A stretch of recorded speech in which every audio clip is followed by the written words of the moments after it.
Good morning, beautiful people. Dr. Joe Wallace here. Episode 5 of Monday Motivation. Week 4 of seeing patients over at Optimized Chiropractic. Got some patients coming in this morning, get their power turned on, get ready to take on their day and take on their week. If you have not seen the office yet, come stop by. We're right off of Catawba and Chaton, just across the street from Publix over there. We'd love to have you. We'd love to show you around. So, Monday Motivation Week 5. What do we have in store? Before I get to that, I kind of want to touch on what we did for Week 4. So, Monday Week 4, our Monday Motivation Challenge was to try a new exercise or workout class, right? I hope everyone did it. I hope everyone had some fun with it. Had a good first experience, maybe so good that you stayed in said workout class, or it was just something fun to do and got yourself a little stronger, a little more in shape, and kind of maybe went back to your own routine. I do want to share my experience with it. So this past week, I actually did a hot yoga class and a Pure Barre class. These were two new classes for me.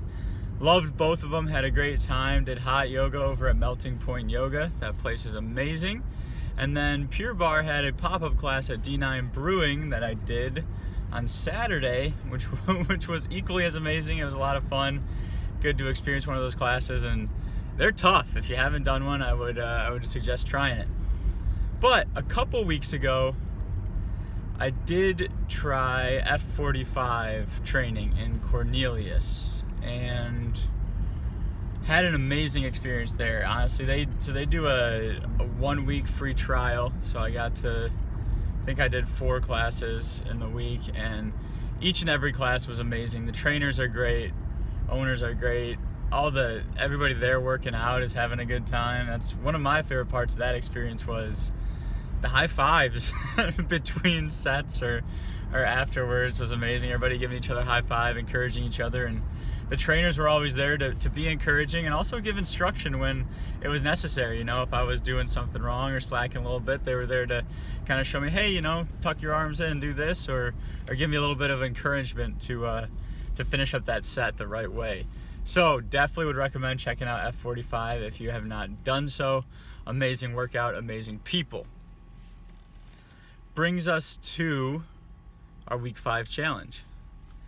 And our Week 5 challenge is going to be, I want you to think about why you do what you do. Not what you do or how you do it, but why do you do it? And I want you to actually write that down on a piece of paper. Obviously, I would love for you to share it with me. I love hearing these stories, asking people why they do what they do, learning about what people got them to where they are today. But what that's going to do for you is it's going to remind you of, what got you into this industry, this job, this position in the first place. Why are you doing it? And I think with as busy as we can get today and as many things that need to be done in our to-do lists and stuff, sometimes we can forget why exactly we're doing what we're doing. We forget the big picture. We just kind of see to-do list, this day I got to do this, or this week I got to do this. Kind of lose sight of the importance of what we're doing.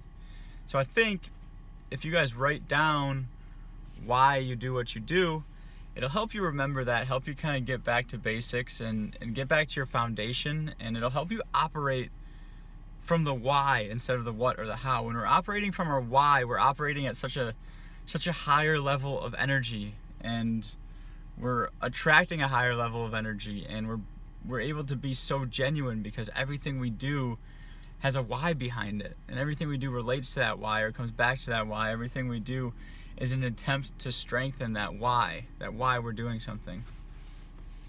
I would encourage you all to write it down and really think about it and focus on it and try to operate from that why this week instead of just the what or the how. That being said, I would like to share with you my why. And I got this question a few times over the past week. Why chiropractic? What made you want to be a chiropractor? And so as long ago as I can remember, my number one goal was to help people. And I know that sounds very cliche, but it was so true to me. I mean, I found more joy in seeing other people smile and happy than what I got for myself. So to me, the most rewarding experience is to help someone else. And at some point in my life, I think it was basically the beginning of high school, they start to ask you, what do you want to do for a job? So now it's time to decide, oh, okay, how am I going to help people, right? And, you know, growing up playing sports, always being pretty active, the healthcare world called to me, it was attractive to me. And so I figured I would start there. Like, that's a good way to help people, right? You know, taking care of people, helping them be healthy. So in high school, starting in high school, I started to shadow basically every healthcare profession I could think of. I was in, you know, MD's offices, PT's offices, OT's offices, athletic training environments, plethora of MD offices, basically every different kind I could get my hand on. And I guess I wasn't quite satisfied with my experiences in these various settings because none of them really caught my attention that much. So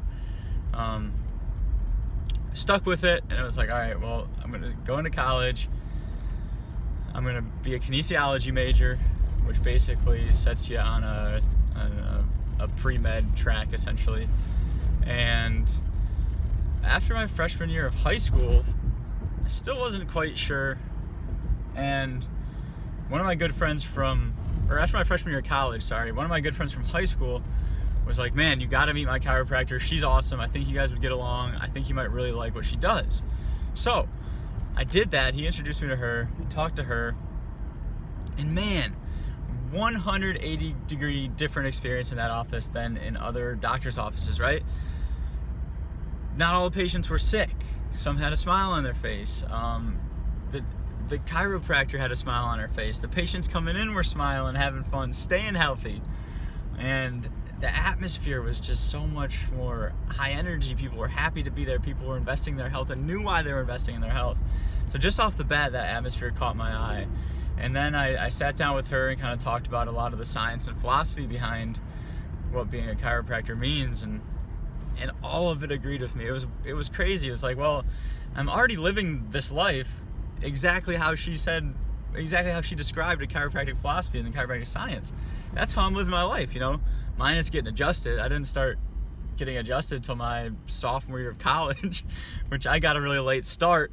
I encourage people to start before I did, and they'll be able to see a lot more benefit than I did from it. The earlier we get started, the better, right? Best times to get adjusted at birth or right now. But so I talked to her, and I thought, you know, had a great experience with one chiropractor, thought maybe this was a one-off, maybe she's different. So I met a whole bunch of other chiropractors in the area and had a very similar experience at all their offices. Patients were smiling, doctors were smiling, patients were healthy, staying healthy. And it was just an environment that I could see myself living and thriving in. So from that moment on, I knew it was chiropractic for me. I knew it was how I could do the most good for people and how I could really truly help people out and feel good about doing it. You know, rest my head on the pillow at night and fall asleep without any questions of, is this really the best thing for people? Am I helping them the right way? This, that, and the other. It was something that I wholeheartedly agree with, and I could operate from a place, truly a genuine place of my why, doing what I do, doing how I do it. But at the end of the day, it all boils down to that why, to help people in the best way that I know possible, the way that's going to do the most good for them. So this week's episode was a little bit long. I got a little bit carried away there, but I'm pretty passionate about talking about my why. I would encourage you to write down your why. Please share it with me, and it kind of help you get back to that why and operate from a place of that why. It's a great day to have a great day. Have a great Monday, everyone, and a great rest of your week. I will see you again next week.